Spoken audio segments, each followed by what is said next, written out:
If you'd like to make your NFL games a little more interesting, you've come to the right place. It's the Even Money Podcast with Ross Tucker and Steve Fezzik. Yeah, Vegas, baby, Vegas. It is the Even Money Podcast, presented, of course, by DraftKings Sportsbook. It is also August, which means, believe it or not, Thursday night, we will be having an NFL preseason game that we can bet on, that we can watch. It's the Hall of Fame game. I'll be all over it. Can't wait. We also have a fill-in for Steve this week because of different travel issues. My guy, Kiev O'Neil from the Odds Breakers, sitting in the big chair. It's funny because Fezzik is actually in Vegas.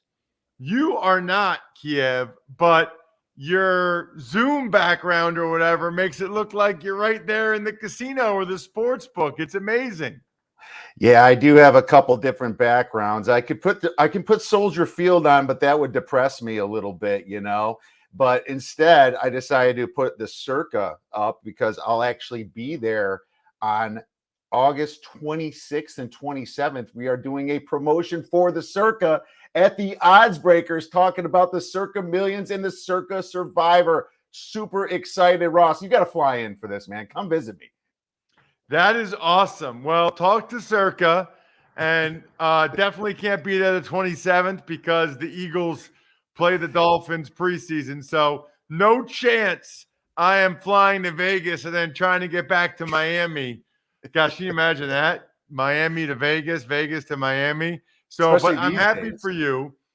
Check him out on social media at the Odds Breakers. I'm obviously at Ross Tucker NFL.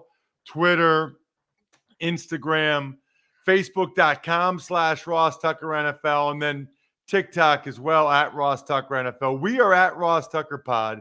And if you want to see Kiev's unbelievable background, there's really two things you can do. Number one, you can subscribe or watch the show's youtube.com/Ross Tucker NFL, or you can go ahead and follow us on Twitter or Instagram at Ross Tucker Pod, which is where we will post the highlight clips from this show and all the other shows that we have as part of the Ross Tucker Podcast Network. So that sounds amazing, by the way, Kiev. So last week we had on Chris Farley Betts, who I know does some work with you. And he's the guy that basically it was his dream come true to come on the show last week, which is amazing, from my hometown, which is crazy, and got fifth in the Circa Millions last year and got 114 grand. Yeah, man. Chris has been awesome over at the Odds Breakers. Really a diamond in the rough that came on. He's so exciting. He's extremely humble. He's been telling me for years, Ross, how much of a fan he is of yours. It was so cool for you to bring him on because he has a very sharp mind and he is just fantastic when it comes to betting the NFL and the NBA. If you're not following Chris, you definitely should. Really great asset to have over at the Odds Breakers. He did take fifth. I took a modest 271st, which was only 60%. I was in the 94th percentile, so not quite to the money, but not as good as Chris. But we're going to try. That's unbelievable. I'm glad you said that. So explain that. So you hit on 60%, and out of however many contestants, you got what place and got zero money? I got 271st place. You can look it up on the standings. Got zero money. Obviously, Chris, I started rooting for him. I made a nice little comeback at the end. The great thing about the contest is the quarterly prizes, but they only paid the top 50 last year. But hey, the Circa has really stepped it up this year. They are putting their money where their mouth is. They're going to start paying the top 100 guests. There's already a big layover. They're guaranteeing $6 million of payouts. There's even a booby prize for people to try to be the worst sports bettor in Vegas by getting the worst record. You get 100 grand at the end of the season if you are the worst, and you actually get booby prizes, I believe, of 25,000 quarterly. as the contest goes through. So they're stepping their game up, but 60% wasn't quite enough even to get into the top 100. Isn't that crazy? That's impressive. 60% is impressive, Kiev. Thank you. Thank you. Just not quite there, but we're going to give it a shot this year. And I'm going to have a blast when I'm at the Circa.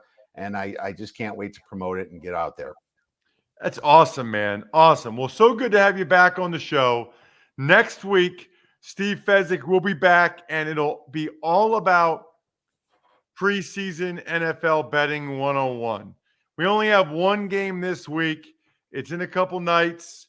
It's the Raiders and the Jags. So I guess I'll start there. Before I get to your Pythagorean stuff, I know you love the Pythagorean thing.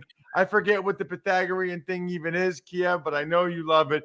Before we get to that, though, I did want to get your thoughts on preseason. And do you wager on preseason games? How much do you wager on preseason games? And I mean how often, not necessarily the dollar amount. And do you have a strategy? Because I know it seems like Fezzik does very well on preseason games.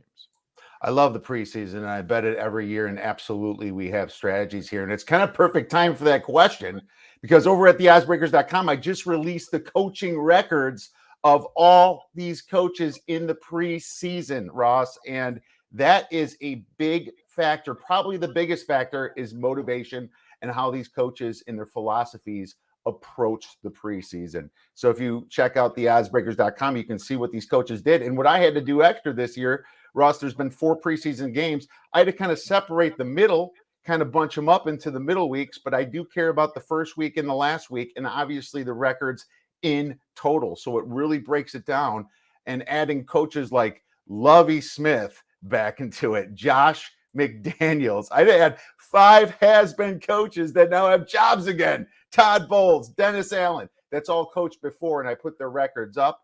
So I think motivation in seeing what these coaches care about is the most important thing. But hey, you also have to remember, is a team figuring out their quarterback situation? They're going to probably score a little bit more points when it's very competitive, especially if it's a kind of a tier 2 type quarterbacks. Maybe Mitch Trubisky could be thrown into that with Kenny Pickett.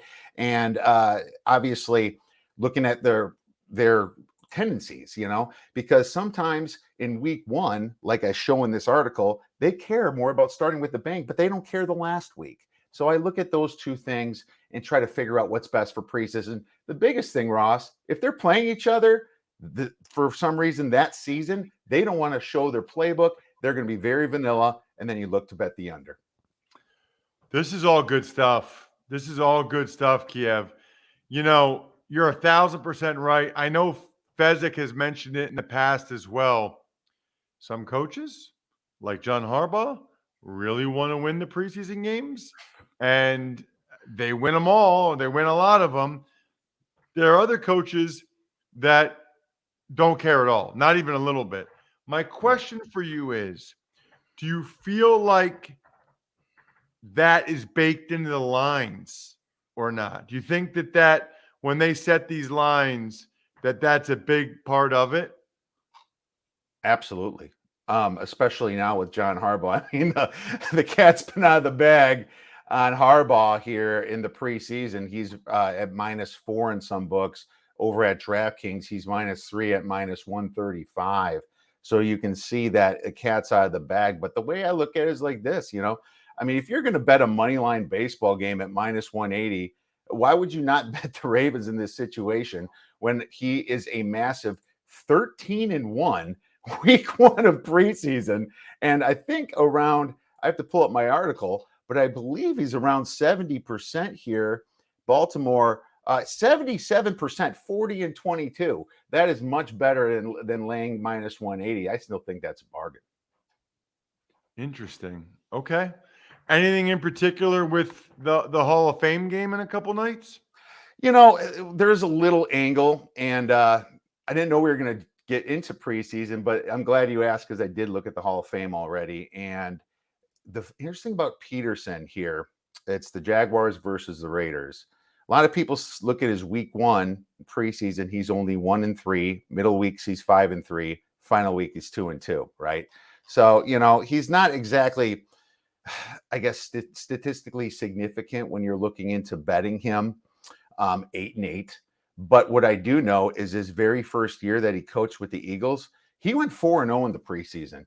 So these kids for the Jaguars are really trying to make an impression, in my opinion. I think in the rate for the Raiders, most of those positions are pretty set, especially on offense. We know who the quarterback is. We know who Devontae Adams is, right? So I could see that the Jaguars being more motivated this game, but I'm going to give you a lean to the Jaguars right now in this. And the first Hall of Fame game, not a lot of points get thrown up. These guys are, I think they're pretty vanilla, and I didn't check the actual number on this, but I'm going to lean to the under until I do a little bit more research. Got it. Awesome. That's good to know about Peterson 4-0 in the preseason, his first year in Philly. And yes, they do have a lot of young players. I'll be curious to see how he plays it there in Jacksonville. All right, let's move on to any futures bets you have. Season win totals. Do you put other futures bets in, Kiev, or do you mainly stick with the season win totals? Oh, I have a few futures bets for sure. I don't like to bet who's going to win the Super Bowl. I think there's some top teams out there, and usually books are not giving appropriate value. A lot of books, there's a big hold when it comes to these future bets, but I try to find a little value when it comes to like defensive rookie of the year, some of the more exotic wagers, and I'm just kind of getting into them. But one future that I did take, Ross, is I looked into what's supposed to be the best division in football in the AFC West. I saw that the Kansas City Chiefs are minus 175 plus 175 to win the whole division. And the division got harder, obviously, with Russell Wilson in there. And the Chargers I found at plus 250. So you're looking at these teams and they're like, well, these teams are favored to go the highest win total. They're the most favored to win. Why not blend it together? So what I did was I took a bet on the Chiefs to win the division, and I took a bet on the Chargers at plus 250. I mean, if you blend those odds together, it really comes up to about plus 112.5. So I'm getting plus money betting the two teams to actually win with some plus money. Obviously rooting for the Chargers when I'm at plus 250, because if I minus out my bet, it's really plus 150. But hey, I'll be happy if the Chiefs win anyway. I think it's a positive EV play. That's interesting. I hadn't heard that. You're rooting for anybody really other than the Broncos. The Raiders aren't winning that division, but you're rooting against the Broncos. I would, I think it's right that the Chiefs and the Chargers have the best odds. Now, I think the Broncos are going to be pretty good, but I do think it's right that they have the best odds. I like that. Yeah, I think so too. That's one future I took. As far as other futures, I took the Vikings to make it to the playoffs. And, it's funny. Last year, the Vikings were probably the most bet season win total over and the most disappointing team to everybody. But what I see with the Vikings, is a team that really improved themselves. They have a change of face coach, somebody that could maybe hopefully get along a little bit better with Cousins there.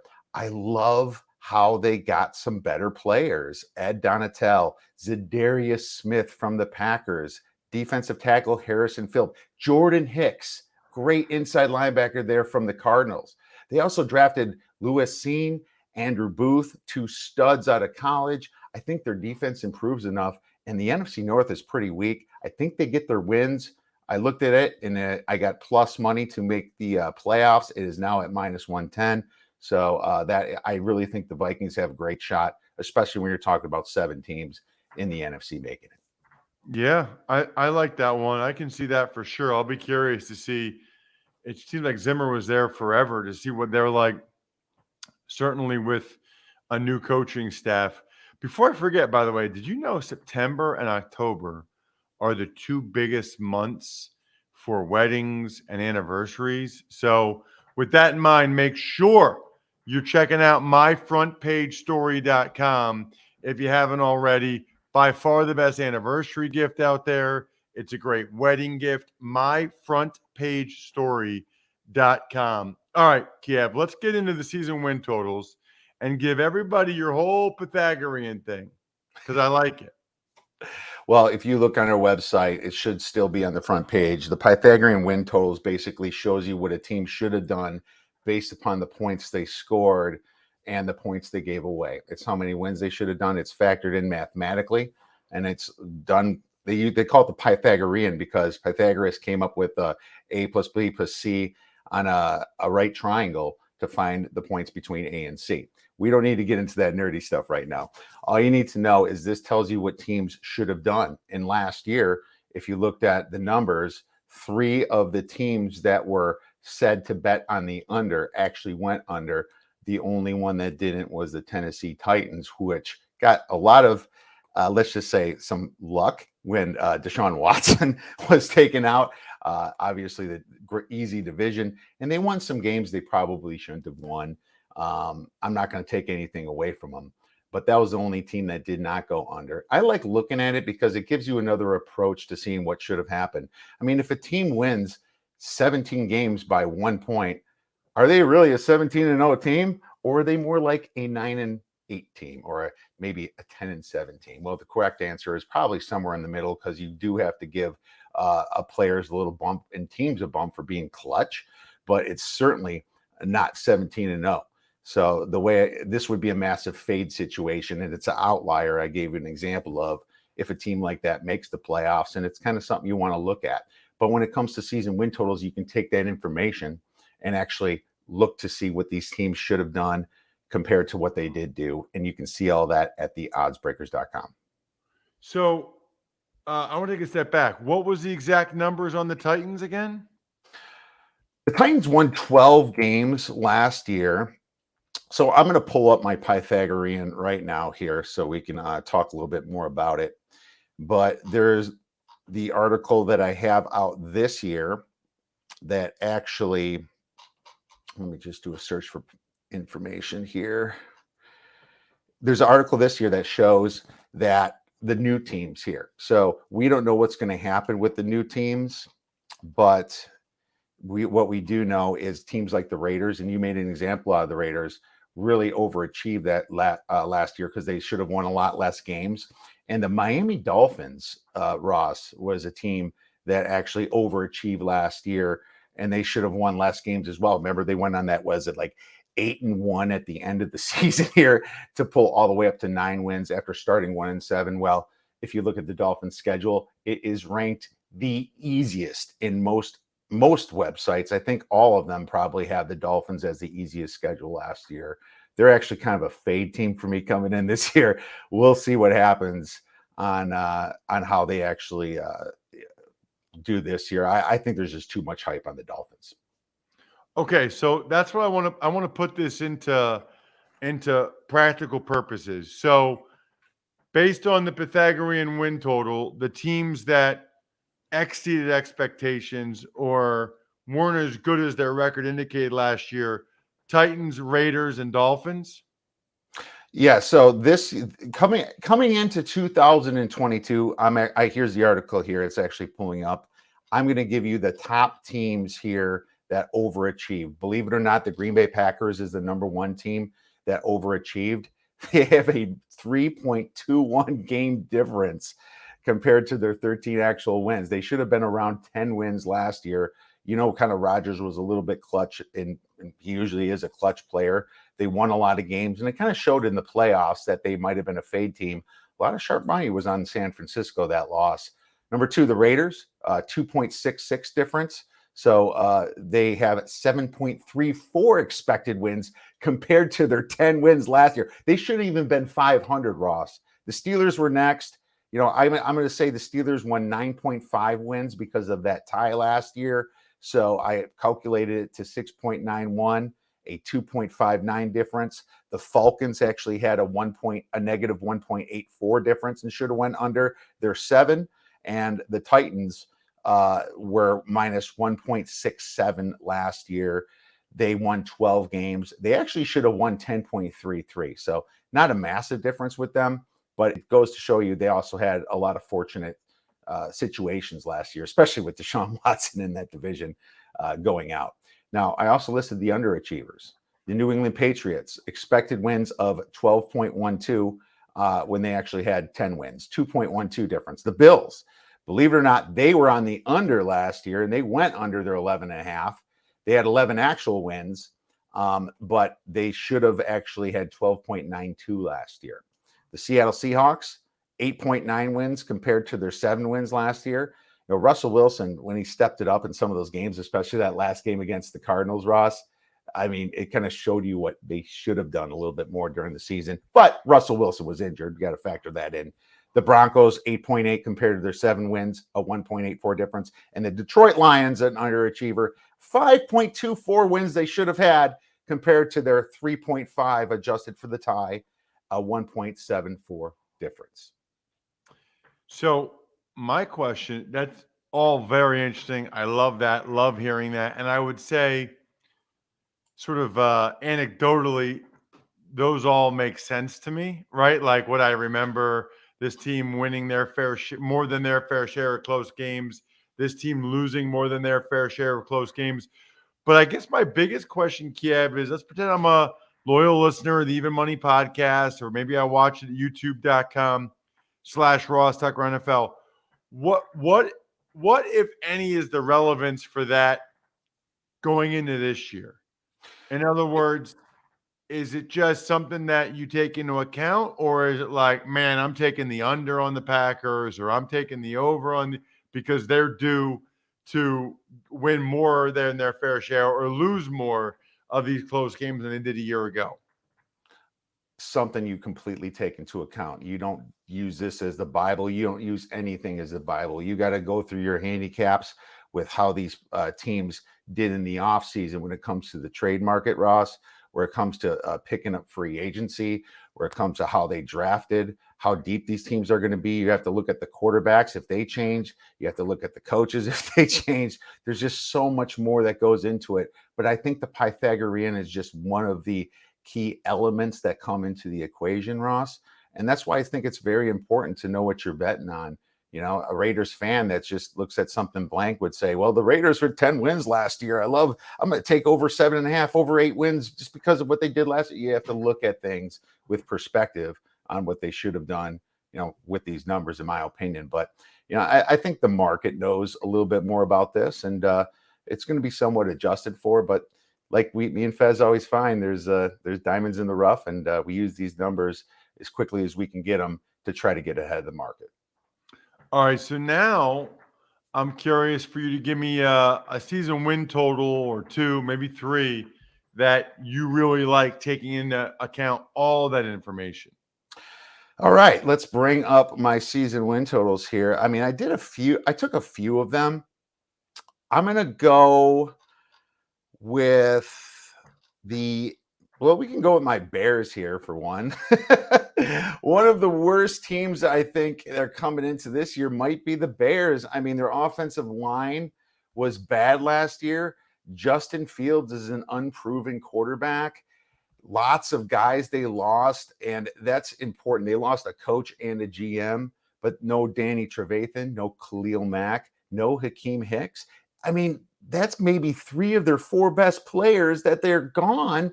Roquan Smith, Eddie Jackson's still there, but I would call Roquan maybe number 1. They still lost Mack and Hicks. James Daniels, Allen Robinson, Andy Dalton, the backup. New coach, new GM also means honeymoon, and we know Justin Fields wasn't their pick, so they can pretty much do anything they want this year. I don't like them going over 6.5 wins, and I took this when it was plus money. It is juice now at minus 150 to the under. I think the Bears definitely go under. Their Pythag was pretty close to what it was last year, so that part's irrelevant with the massive changes. But this is still too high, in my opinion, Ross. Got it. All right, so I can see that. It is interesting, you know, last week them signing Michael Schofield, signing Riley Reef. They certainly, I think, recognized that their offensive line had a chance to be historically bad, and they wanted to at least get a couple guys that are starting caliber NFL players in there and let the young guys battle maybe for another spot or 2 or roster spots, as opposed to having all these unknown, unproven guys trying to battle for starting spots.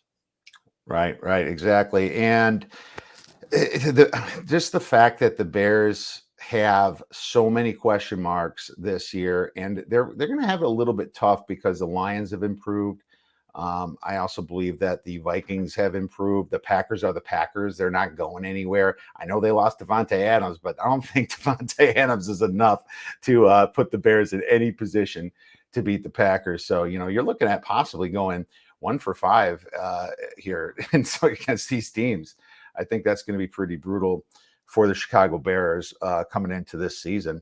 Another one that I like to give out here is the New Orleans Saints. I think the Saints have a great chance of going over here. I know that they lost their coach, but I do like the fact that they actually have some consistency at least coming in here, with their new coach obviously being under Sean Payton. So you have some consistency there. And I think Jameis Winston, he had a pretty good start last year before he was injured. The 8 seems a little bit low for me. I still think it's at 8 in many books, and you can still find it at 8.